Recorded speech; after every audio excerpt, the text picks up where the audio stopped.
Magandang araw sa inyong lahat. At bago kayo mag-take ng inyong midterm examination, tatapusin muna natin ang talakayan hinggil sa tekstong expository, Kabanata 6. So, kung napapansin ninyo sa mga balita, lalo na dun sa GMA, iba yung iconic lines nila na walang kinikilingan, walang pinoprotektahan, serbisyong totoo lamang, yung mga ganyan.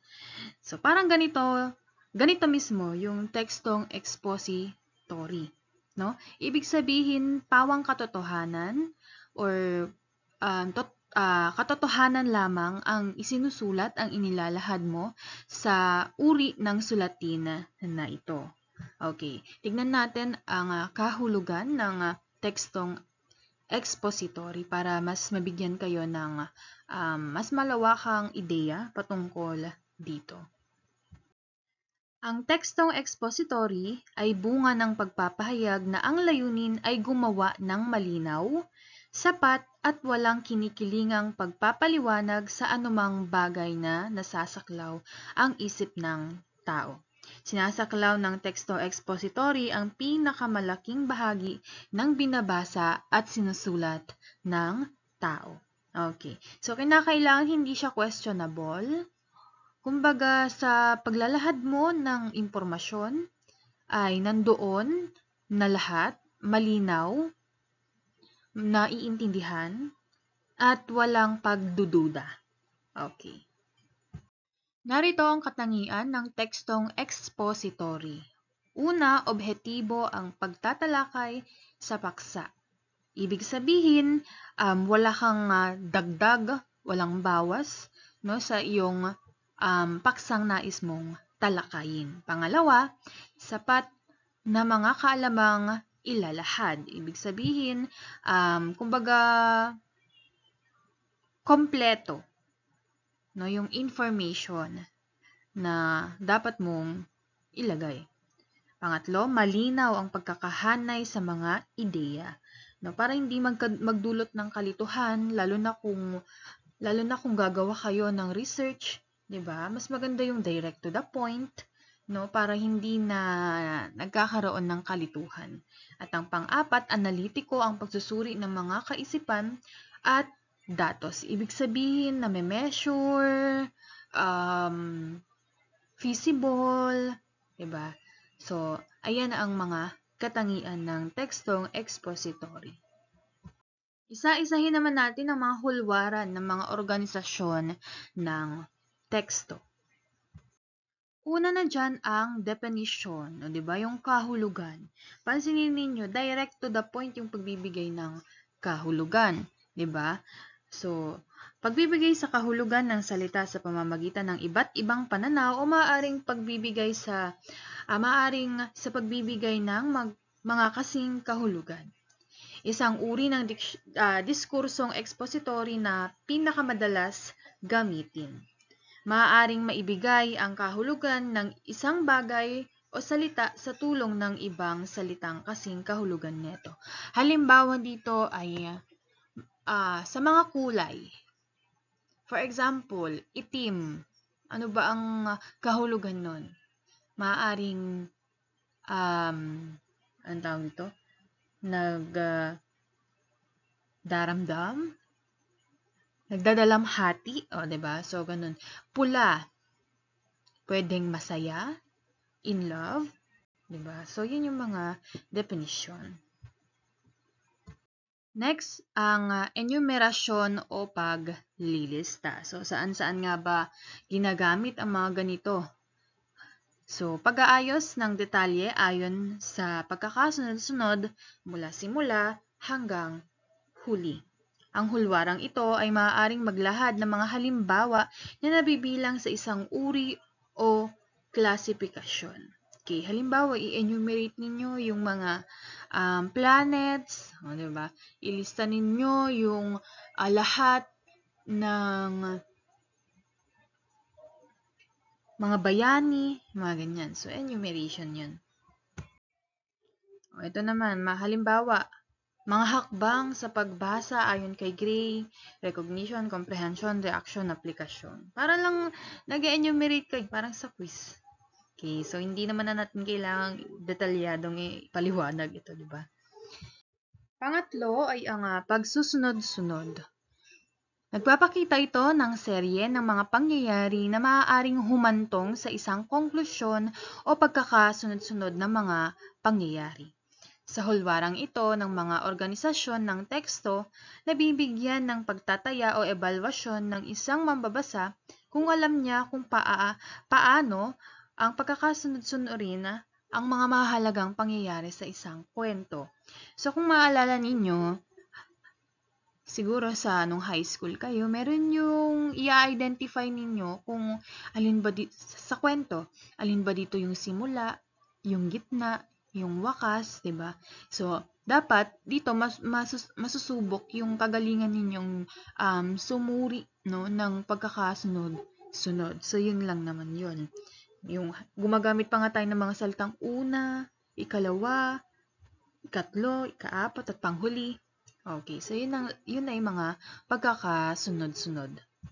Ngunit sa pagsusunod-sunod ay mayroon tayong tatlong uri. Ang sequential, chronological, procedural. So pare-pareho yang may pagkakasunod pero naiiba yan sa mga halimbawa. So tunghayan natin ang iba't ibang mga halimbawa ng mga uri ng pagsusunod-sunod. Ayan. Kapag kasi sinabi nating sequential, ito ay mga serye ng mga pangyayari na patungo sa konklusyon o mga sequence ng mga pangyayari na may kaugnayan sa partikular na pangyayari gaya ng kwento, nobela, talambuhay, dula, balita, at iba pa. Ito na yung sinasabi ko. Karaniwang ginagamitan ito ng mga salitang una, pangalawa, pangatlo, pang-apat, panghuli, diba? So, yan ang tinatawag nating sequential. Ito ay isa ring halimbawa ng sequential.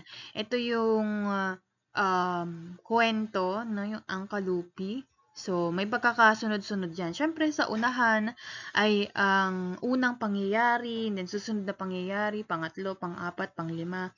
At sa pinakadulo, siyempre, ang pinakahuling pangyayari. Pangalawang uri ng pagsusunod-sunod ay ang chronological. Inaayos ng manunulat sa chronological na kaayusan ang materyales, inililista niya ang hakbang o pangyayari ayon sa pagkakapangyari ng kasaysayan, kwento, o iba pa. Payak na halimbawa nito ang kasaysayan ng isang bansa o mahalagang pangyayari sa mundo. Karaniwang ito ay may petsa gaya ng tiyak na araw at taon upang malaman kung kailan nangyari ang kasaysayan. Okay, halimbawa na lamang yung mga pananakop ng mga or pwede nating example yung sa panitikan, yung na-discuss natin ay yung subject natin nung nakaraang SEM. 'Di ba? Nag-start tayo sa panahon ng katutubo. Okay, pagkatapos noon, panahon ng Kastila, panahon ng propagandista, and then panahon ng himagsikan. Okay, after matapos ang pananakop ng mga Kastila, sumunod ang panahon ng mga Amerikano, panahon ng pananakop ng mga Amerikano, and then hanggang sa kasalukuyang panahon. So, yun ang chronological. Isa ring magandang halimbawa ay ang mga talaan na naging pangulo ng Pilipinas, 'di ba? Mula kay Emilio Aguinaldo hanggang sa kasalukuyang pangulo. So, yan, nakalagay dyan. Very detailed kasi may mga dates. Ayan, na nakalagay. So, yun ang pagkakakilanlan ng chronological. Kung sa sequential, gumagamit sila ng mga words, ito naman more on dates. Pangatlo ay ang procedural. Okay? Procedure. Ibig sabihin may hakbang. Okay? Kapag nagpapaliwanag ng isang proseso ang manunulat, ang hakbang ay kailangang ayusin din. Maaaring ito ay kung paano gawin ang isang bagay, pagluluto, at pagsunod sa direksyon. Di ba nakakalito naman kasi kung yung binabasa mong tawag dito, yung Halimbawa, yung paano magluto ng adobo, mga ganyan. Mahirap naman yung hindi siya pagkakasunod-sunod, 'di ba? Na ilagay mo na yung toyo pero hindi mo pa nailagay yung pork, mga ganyan, 'di ba? Kailangan maganda yung sunod-sunod ng mga hakbang. Okay, parang ganito. Paano magluto ng sinigang na baboy? So, una, pakuluin ng karne, 'di ba? Pangalawa, pakuluan ang parteng kalderong may kaunting tubig, ilagay ang nahiwa na kamatis at sampalok, 'di ba? Very detailed, iniisa-isa niya.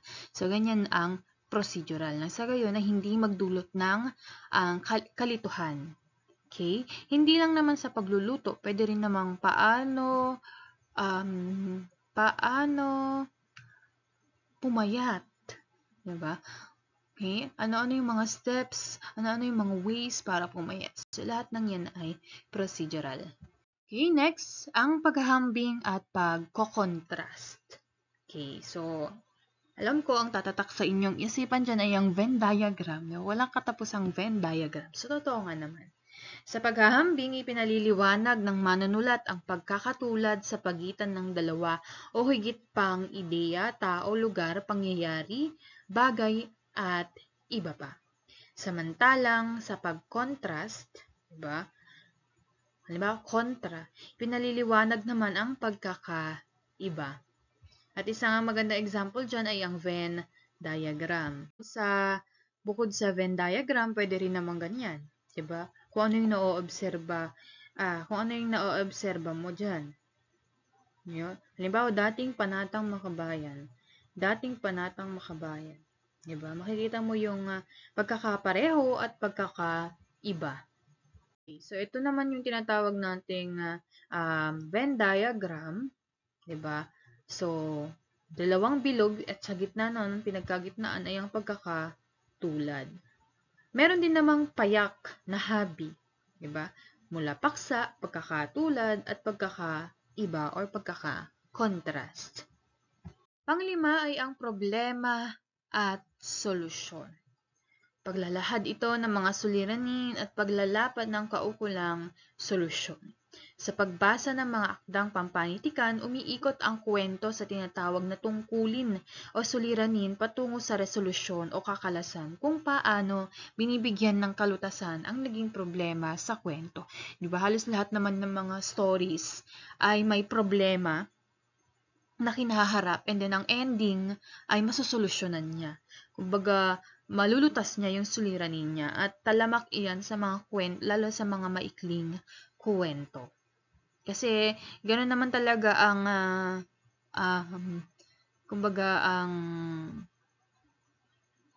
tawag dito, parang structure or content or purpose ng maikling kwento.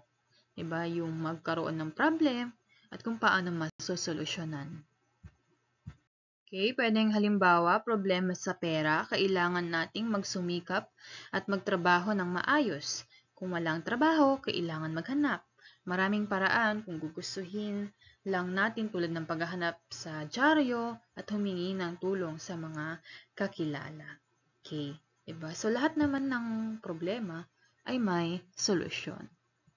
At ang panghuling hulwaran ay ang sanhi at bunga. Papakita ito ng mga kadahilanan ng isang bagay o pangyayari at ang kaugnay na epekto nito.